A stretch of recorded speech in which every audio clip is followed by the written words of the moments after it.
Hello, and welcome back to the Business Hour podcast, where we meet some of the people behind Ireland's most beloved businesses.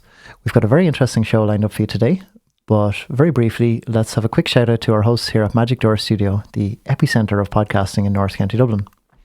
Aside from producing award-winning podcasts for some of Ireland's best and brightest podcasts, Magic Door Studio offers a full range of services for Irish businesses too, producing content that is authentic, very real, and people-centred. For pricing and more, visit magicdoorstudio.ie. All right, let's get straight into it. I'd like to introduce our guest for today, Jason Conerney from Conerney Estate Agents. Oh, yeah. Have I pronounced your name right? You have indeed, yeah. Most people get it wrong, so nice to see you. Yeah, Conerney Estate Agents. Yeah, you guys are, where you're based, you're Dublin based? Based in Rathfarnham, yeah, Dublin 14. We operate all over the place. We've sold anywhere along the M50. We've got kind of agents out towards Kildare, Lucan, anywhere, wherever the business takes us, really. I don't know a whole lot about your estate agent, but I had a quick read, and you're a family-run business, is that right? Yeah, my older brother Simon started the business 11 years ago. So been growing and growing. I've got involved. My younger brother got involved. And So we ran three brothers? Three brothers. That's and we legendary. ran out of siblings, so we started to expand a little bit. Any of you got kids? Yes, my older brother. So he's my first nephew. So Amazing. I'm still catching up. How old is the kid? 1.5. Nice. 1.5, 1.75. Yeah. Never too young to start teaching about property. No, management. well, maybe 1.5 is a bit too young, but yeah. That's fantastic. It's wonderful to see family-run business. How do you get on? How do you get along? Good. Yeah. I mean, I suppose initially there's teething problems. Not problems, but you know yourself. Yeah. It's trying to separate that business and family. But I think it goes well. You know, so my older brother's the managing director. He would have an overview of most things. Deals all the commercial, but I do the sales, and my younger brother's the lettings. So they're somewhat independent from each other. What's your younger brother's name? Mark. Mark. So Jason, Simon, Mark. Jason, Simon, and Mark. Yeah. That's fantastic. And look, yeah, I mean, having a family business, there's ups and downs, I guess. On one hand, you're probably, you can fight a little bit more, perhaps, but also you can be very direct with each other and very honest. 100%. And there's no, and business needs that. It needs people to be, ideas coming from different directions. People, you obviously are all very passionate about it. And yeah. I mean, for better or worse, you're quicker to tell them when they're not doing it right, Exactly. Sometimes that goes against you, but for the most part, yeah, everybody's kind of held accountable pretty well. Exactly, and once there's a healthy level of trust between you all know you're there for the same reason, and that there's Exactly. can be nice. And as well, yeah, it is nice to know that like we're all pushing in the same direction. There's not look, I know people obviously with the estate agency there is that level of transparency and a level of trust that you're always fighting against. I completely understand it. So being the family-run business, we definitely try to do business in a certain type of way that is all about kind of transparency and just trust, and human obviously, nature kind of thing to it. We'll get into that in a minute because it's an area that fascinates me. But just very briefly, so did you mention that the Trevi kind of do you take different sides to the? Yeah, the so business? I mean, a core business. I'm in the sales. I'd head up the sales department. Residential, commercial. Just residential. So residential sales. Yeah, my older brother Simon would do the commercial, and then my younger brother Mark does the lettings. The lettings is a big part of the business. Yeah. Our core business will be the management, property management. So if you're a landlord and you've got a tenancy there, that we would manage the tenancy, essentially just step into your shoes. That's been something that's grown and grown over the last 8 years, especially. So we've got about 320 managed properties around Dublin now, which is fantastic. And it's kind of thing. As it grows, we're able to offer a low rate because it's just about economies of scale. Of course, So it's really a big part of it, and it's really we've got a maintenance team there that we've got a handyman that does smaller jobs, and then the maintenance team kind of responding to.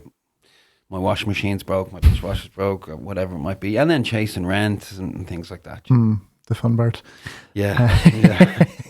Can I just ask you? I'm really curious about the family business side of things and a Trevi in the same field.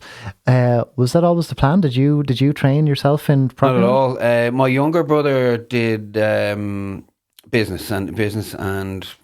tell you what the speciality was, but I had originally done psychology. I studied psychology in IIDT, undergraduate applied psychology. Didn't know what I wanted to do, so I figured I'd do a master's in social psychology. Finished that, didn't know what I wanted to do, so travelled for a year or two, and then I was living in Canada, and my brother, to be honest, my brother Simon said, look, I want to go travel now. I've started the business, I've worked the slog, but I need someone to come back. So I stepped back and just, I had thought maybe I'll do it for a year or so, but then I loved it, to be honest, and it is enjoyable. Like, I suppose if you had to ask me, or when my brother said to me about, do you want to be an estate agent when I was in the middle of studying psychology? Absolutely not. But then doing it day to day, and I think it's a huge benefit of being a small family-owned business. I don't think, no disrespect, but I don't think I would maybe work well in a bigger estate agent as just, an agent. So being able to kind of direct how we want to operate as a business is big for us. Yeah, you've obviously got some input, all of you and stuff, and working together in that. Do you think that having the educational background in psychology and social psychology, does that help inform you with, because property management, estate agency, and particularly your side in sales, residential sales, it is a people-focused thing. You need to be able to understand people's mindsets, where they're at. 100%, yeah. No, definitely. I think I really loved psychology. I think it informed a lot of things in life. People would joke saying, you know what I'm thinking about, and you can get the bids out of people. It's really not that much. But like having a well-developed sense of empathy, I think, really. And I think that goes back to the core of the business, is about a little bit of empathy, which, again, I think is lacking in the industry a little bit. And that's probably why... we always, my brother and myself, always say estate agents have a bad name for a good reason. The way, and that was probably before, like, there was, after the crash, there was an act brought in to regulate the whole thing. I think it's changed for the better, definitely. But there's definitely a few, like, you hear stories, and understandably people are guarded about estate agents, and I completely understand that. So I think, empathy and transparency kind of help bridge that gap between people's distrust and the way we operate, hopefully. Yeah, absolutely. In a smaller business, you can bring that that maybe the kind of bigger, more faceless organizations can't. Yeah, and also a hunger that I think it really matters to, like, every review, every sale. It's very much I want to do well for the vendor, because I really appreciate that. Look, it's my business that's going to do well at the end of the day. It's not just about the commission check, But that is something I spotted, is that you have a lot of very positive reviews. People love you. They really do. And for good reason. No. But look, I think it is hopefully a testament to how we operate. So let's get more into that. So, in terms of the management and operations of the business, how do you bridge that gap? How do you bring trust to a trustless environment, or how do you communicate that? Yeah, good question. Just by being definitely honest and upfront with everybody. Like, so for example, for the bids, if you're placing an offer on a property, it has to be in writing. It has to be with proof of funds. It's none of this kind of Chinese whispers of like, you would call somebody up and take a bid over the phone, and it just there is, like, if I'm going back to somebody with an offer of 50 grand above the asking price on a property, like, they have to have a level of trust there. Otherwise, why would they be placing an offer? So anybody calls the office, calls me about what's the current offer, you tell them, there's no like, oh, well, the agent will call you back. And so I think just being upfront with that, and then telling people, like, I encourage people in the viewings to say, give me a call and tell you how many people are bidding, are they mortgage or cash, like what kind of jumps did they make, giving people as much information as they can. And then I would remind them, like, if at the end of the day, at the end of the bidding process, if you want to come in and see all the bids in writing, you're welcome to do it. That's our regulator says that you should be allowed to do that. Yeah. So yeah, just again, it's about transparency. I know, just keep beating that drum, but it's the only way to operate in an industry where there's arguably a lack of it. Absolutely. And yeah, as you say, information is key, giving people access to information and showing them what they can do. Are there technological improvements that could be made to help bridge that gap? Like anybody who bought property in foreign countries would tell you that the way Ireland does it is probably a bit behind, you know. And I accept that. I think I agree that, you know. What kind of things are they doing elsewhere? Well, like, So firstly, where is a leading market for, you know? I heard recently that in Sweden it's all operated through the banks. So the offers are put through the bank. The estate agent steps away from it altogether. Okay. You know, So the estate agent just introduces the property effectively, and then buyers put bids through the bank. yeah, like he would manage it with the vendor and listing it and all that. But then if you want to place an offer, it's all managed through the bank. You put in your, I don't know the ins and outs of the exact details, but it's a way to just kind of avoid people just going back. And like I said, you have to. I'd go back to you and go, look, we've got an offer of 20 grand above where you offered. Would you like to make it better? Now, like I said, people can come in and see that in writing, but 99% don't, and you kind of have to take the estate agent's word for it. So, Yeah. like I know in America you would have this, your listing prices, once you hit the listing price, you have to accept that. So they obviously list a lot higher with where they want to end up.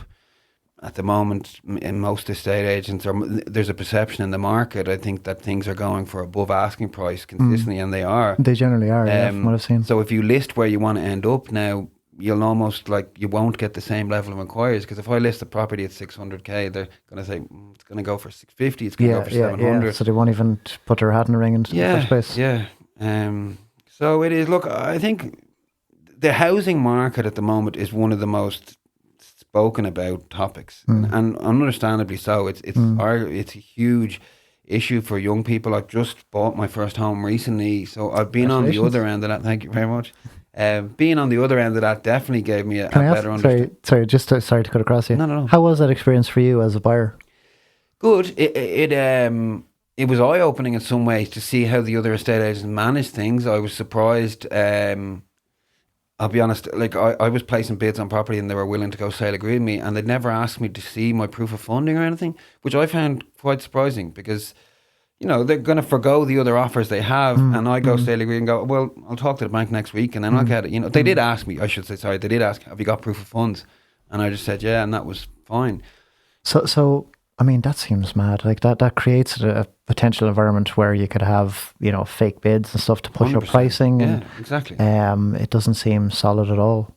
Yeah, so I mean, yeah, it definitely was eye-opening in that, and it kind of reinforced for us what we're doing, and that we're maybe doing it the right way. It's to protect the vendor as much as to protect us. Like, if I'm going to forego your offer of 500,000 for this offer of 520, and then turns out they haven't got proof of funds, part, and then I'm going back to you with my hat in my hand going, can you give me that 500 now? Yeah, messy.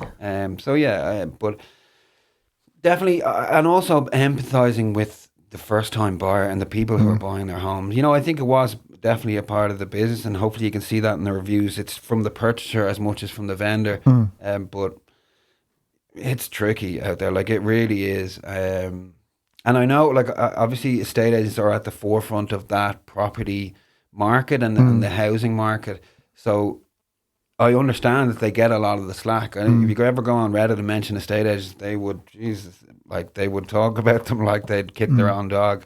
But, well, middlemen in general in any industry aren't exactly the most beloved, you might say, because people always kind of think they're, you know, kind of taking a slice off the top and you know, kind of working the angles. But it's a very, very competitive industry, estate agency. Has there been, from when you guys started, when did Simon open? 11 years now. 11 years, yeah. So it's good. Well, we did have an office in Templeogue. It was kind of a first floor. We moved down to Rathfarnham about 5 years now.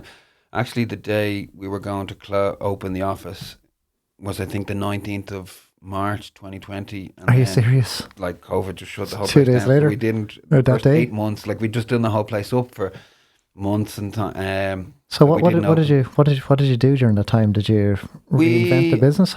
We worked from home, and obviously we still had the management and things. You weren't allowed to do viewings and anything like that, or list new places really. But we still had our core management properties that they needed to be, rents needed to be collected.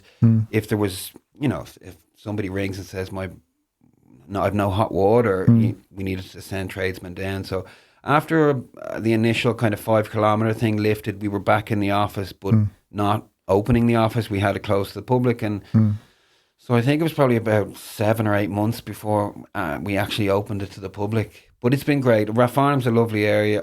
It is a great spot. We actually, we're right beside the AIB Bank, and my mum used to work in the AIB Bank for years. So we've kind of come full circle. We used to live while the house was being built in Enniskerry, where my dad lives. We lived in the apartment above the bank, and then I was going for a mortgage recently, and I was in what might have been my old bedroom for a mortgage application. Like, so, yeah, full circle. Funny how it turns around. Absolutely. I look as well, talking about trust and that kind of thing. You know, your own roots in a community and stuff really help with things, and obviously your family name, and you know, to build trust that way, that people know who you guys are, that you're not just kind of an unscrupulous you know, large entity. It really must make a difference, you know. So I'm sure you've seen a lot of changes, or you know, how long are you there? When did Simon give you a call? What was it? What year was that? I think we're 6 years now. I'm in it. Yeah. My little brother Mark is around the same. He did take a year off. We've all been travelling at different times. Good. He went travelling there about a year and a half ago, so we took a sabbatical of sorts. Yeah. And he took just over a year off. And now he's back better than ever.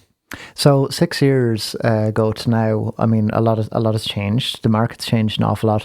I guess how you conduct your business has changed a lot as well. Yeah.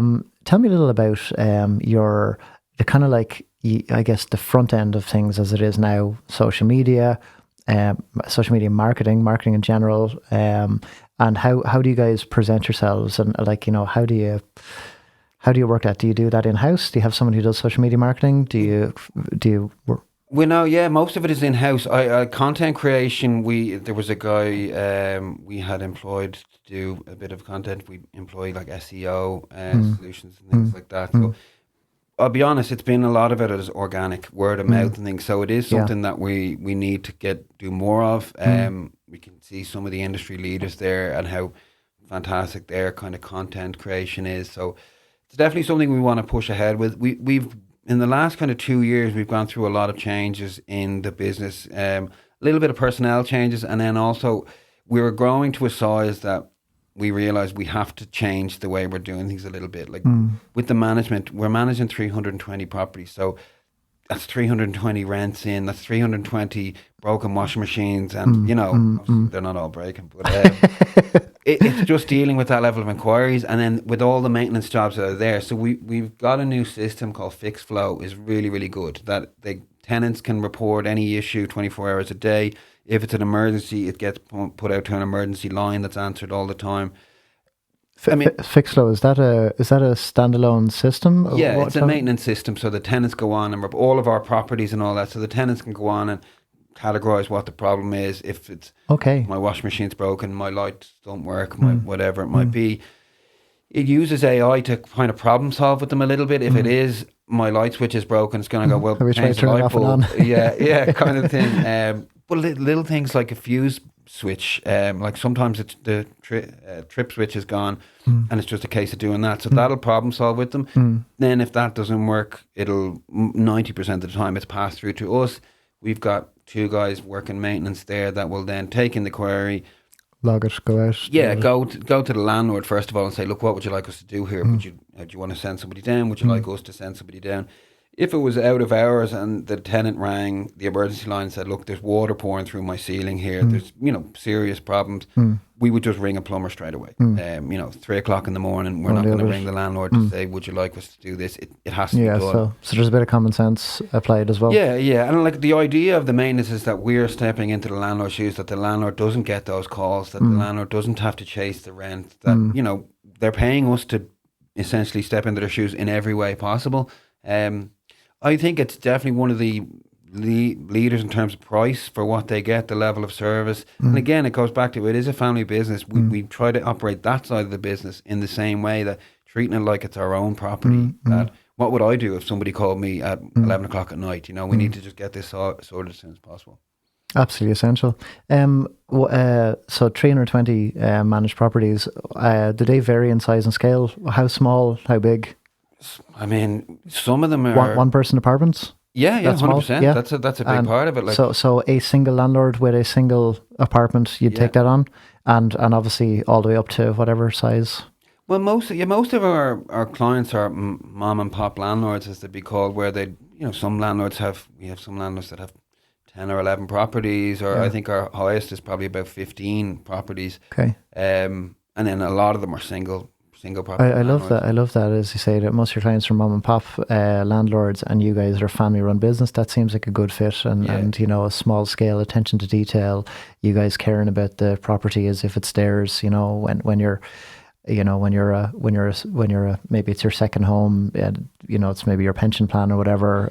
For those sort of mom and pop people, they really care about the property, and it's not just a place that turns over money for them. It's much more than that, and it needs that love and care.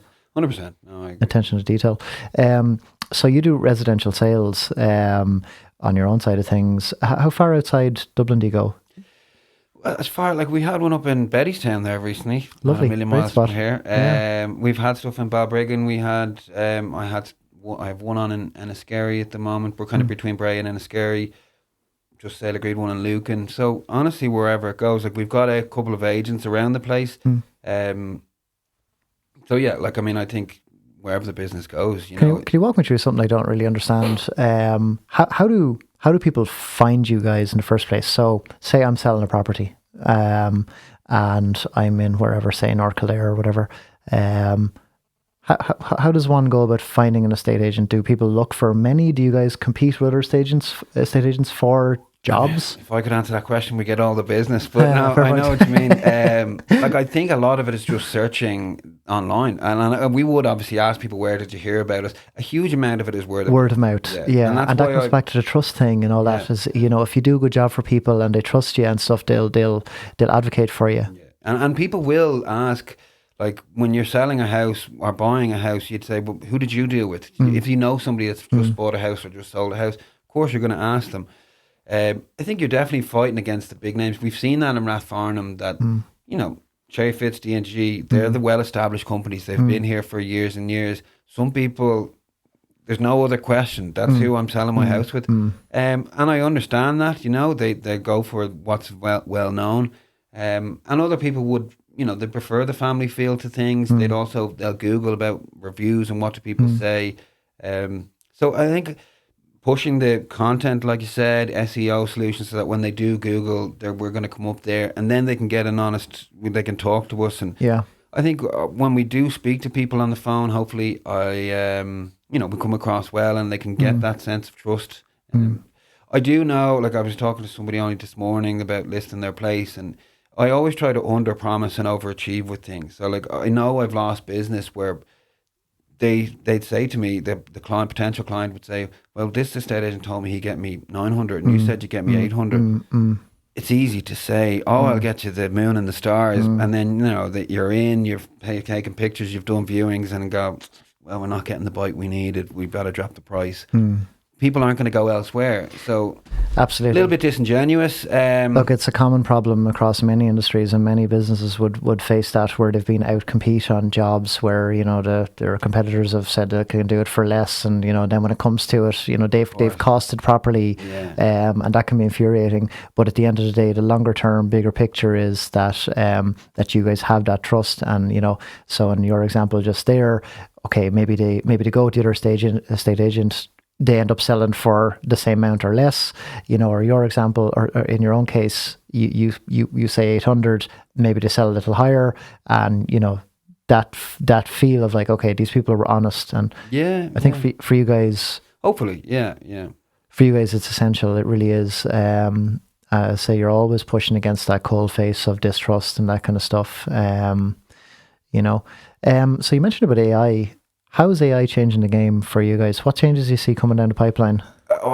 You're a young guy, so I'm assuming you're fairly au fait with the AI stuff. Are you guys using AI for? My younger brother does it a bit for the lettings and things like that. I'll be honest. Do you mean to produce contracts and stuff for a lot of marketing materials? Question answering, it's about what's the regulation for. The RTB regulations is changing all the time. So sometimes whether it's a quick little answer of if I do this, what's this? So he's using it in place of Google. Yeah, exactly. So it's the next evolution. Okay. But a little bit, only recently, very, very recently, we have talked about doing content creation for AI. It's something that I'm careful, because I don't want to lose that kind of family, Authentic human feel. touch Yeah, to things.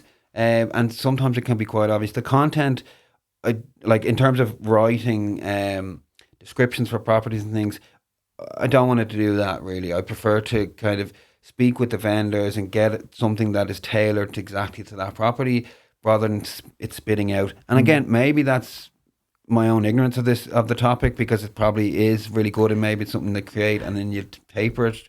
But we're a little bit behind, maybe. I would say around to something there. I think right now it's not quite there, that it's indistinguishable fully from humans and from the content that you might write and produce yourself. But I do think that we're probably going to get there in time, where you're going to be able to regurgitate a conversation you've had with a vendor, and it's going to be able to give you content. And probably where we will end up is that it's producing the content and then you're refining and polishing it at the end and saying, I don't like that, that's not right, I wanted to add this bit, and so on. So you see with a lot of news articles these days that they're down at the bottom it says created by AI and edited. And hyphens everywhere. Yeah. So, and look, I think we will. If it can help the business, then why not? And the problem is it's an arms race, and it's a productivity arms race. So if your competitors are using it and they're able to keep their costs lower, and you kind of have to keep up, so, but it's interesting to see where it'll go with that. And, I see also a future where buyers are going to be using AI more where they're going to be able to feed in a portfolio, for a bunch of different properties and say, okay, which one of these best meets my needs, and, and so on, and use it to kind of decision make, stuff like that. I think I'd like to start moving toward like doing it a little bit for social media content. If it's just about, because it's very difficult to create good content. Like, we are a small business. We haven't got a media team doing this. Like, it's very much myself or my younger brother who's got a full calendar of viewings and all of these things. So I'd like to, we have outsourced that kind of thing, but if we could get AI to do a lot of that, and just the day-to-day content of like general, just keeping up with, this is what we do, kind of thing. And I know some of the bigger guys, and not even the bigger guys, but like small, medium estate are pushing out a lot of content. And I think that's how people are finding out about things now. They are, absolutely. Although I guess from my experience here at Magic Door, they're trying to produce content that's very, very real, authentic, people focused, and in part that's a pushback on AI generated content, where right now people can kind of tell it just doesn't, it's that uncanny valley thing, it just doesn't have the same kind of quite feel to it. That said, it's very useful for producing content calendars and how hooks and captions and the whole kind of thing. So it can definitely improve your productivity. But it's still, I actually see a trend in social media more recently where people are seeking out more genuine content, and they want to hear from people. They want to see what, who's behind the business and that kind of thing. And again, bridging that trust gap and that kind of stuff. But like every industry, it's going to be the merger. The future will be the merger of both. And if it's an area for you guys as a smaller business where you might not have a massive budget for social media marketing and stuff, and it can help you. Exactly. And it's not your core strengths. It's hard to say no to. Yeah, you can only push back so long before you're at a disadvantage by not using it. Then exactly, it's the arms race. Yeah, you have to. How many people work for you guys? How many people? We have the three brothers. Then I said we ran out of family, so we have two maintenance workers. We've got a guy in accounts. We've got an admin, and then two maintenance guys, or handyman maintenance. So we've got a maintenance team that deals with the problems with and then organising the diary of the handyman, and the handyman will come out and do smaller jobs. And then we'd outsource all of our bigger jobs, like if your roof, the electrician, plumbing, any of that stuff. We've got really good companies we worked for a long time, and they would handle all of these bigger jobs. The handyman is more for doing the smaller bits, and it's a way for us to save our landlords money, because if we use these bigger maintenance companies, and they are really good, but you pay a premium, because if we ring them at 2:00 in the morning, they'll send a plumber out. No matter, Christmas Day we had boilers break last year and we had to send them out. You pay a premium for that, of course, that's really and it's definitely worth it. So for the smaller stuff, it was expensive, and that's why we employed our own handyman that can go out and do those smaller bits, fix the door handle, whatever it might be. So that's been a big benefit to us and to our landlords. So sorry, to answer your question, we've got, I think, 8 overall at the moment. So. You got some and growing. offices We've taken on 3 there in the last year and a half. So it's been, we're really growing now. Any plans to expand other offices? Not office-wise, no. I think we need to be bursting at the seams before we move there. It's kind of diluting things a little bit, where it would be nice to get it. We've talked about in Enniskerry, maybe because we're from there. You're trying to crack into a new market straight away. Like we moved from Temple Oak to Rathfarnham. It's not a million miles away. So we were still operating in that area. Some estate agents, fair play to them, are very well established in certain areas. So yeah, that takes time. There's no replacement for that. It takes time, trust, word of mouth, communication, your reputation. How do the 3 of you get on outside work? Good. Do you play a little ball together? Do you hang out? My younger brother lives with my older brother now at the moment. Yeah, recently, temporarily so, but no, really well, to be honest. So he's helping raise his nephew? Yeah. Well, I don't know if he's helping, but he's there anyway.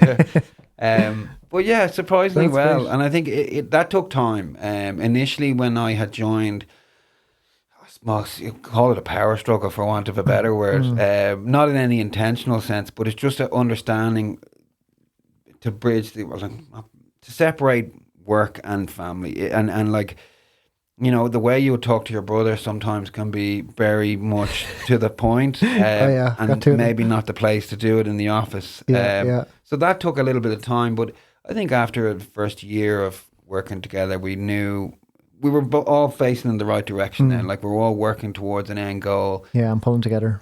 Yeah, and then understanding, I'm a director and my younger brother's a director as well. Simon's, my older brother's the majority shareholder. So we all have a vested interest, and I think that has really started to come to fruition there, where we all want to be in singing off the same hymn sheet. I want to ask you one more question. You mentioned about RTB regulations and stuff changing. Any insights or thoughts on what's coming around the corner with, is it next March? Yeah. There's still a lack of clarity. My younger brother does the letting, so he's much more well versed in it. But it seems to be that it's going to be a band-aid on the current situation. Yes, there will be problems for landlords, and I think that's why a lot of landlords are selling now at the moment, because the uncertainty of what's coming down the line. Longer term, 6-year tenancies maybe will be by default. The changing on if the landlord serves notice on the tenant and the tenant leaves, that rent is still applied on the property regardless of to the new tenant or the new owner. Right. They might change that. So if the tenant serves notice, well, then it kind of defaults back to market rent. That could just bring rents up, and while it might be good for some landlords, I'll be honest, I have there's a bad taste in my mouth from the way the housing policies are in this country. I think you're not the only one in that boat. Yeah.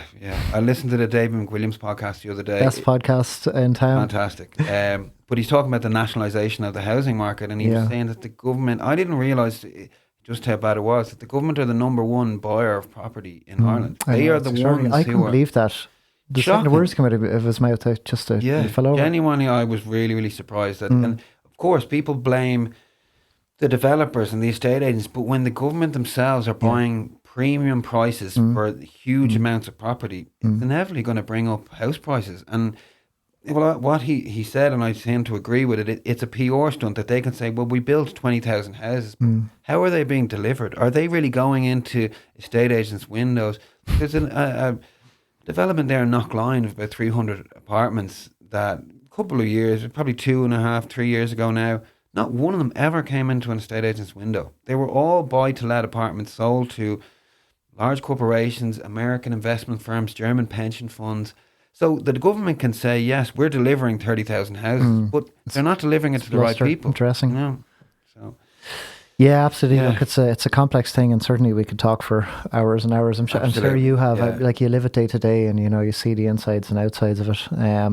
For me, as somebody who has a strong interest in small business, and small business is the kind of seedbed function, and is that the housing market, and Mr. McWilliams has talked about this as well, the housing market is a major barrier for businesses in Ireland, large and small, for multinationals who are trying to bring people here, for small businesses who are trying to, hire and keep talent, and that talent can't afford to live, can't afford to meet the rent. Can't find a place to, even if they can afford it, they can't. The French government, I think, has the foreign embassy has a warning to say, if you're going to accept a job in Ireland, please be aware that there's a housing crisis. You may not be able to find accommodation. Yeah. Wow. Like they've got they've got green, yellow, and red. They've got a yellow warning for Ireland to say, be careful of going here because you might not be able to find housing. Yeah, it's wild. Pretty shocking.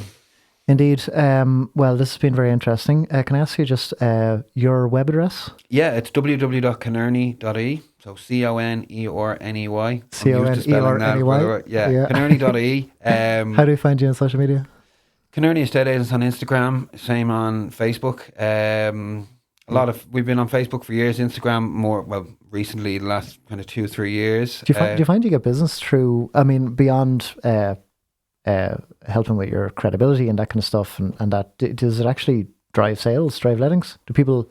Hard to know, like, honestly, and this goes back to, like, we need to be more involved with that content creation and things like that. I don't think we are active enough on that. But I'll be honest with you, there absolutely is opportunity there. From other estate agents and auctioneers we've spoken to, there is opportunity. And it is how people are consuming content and information these days. I believe the average house buyer is 33 these days.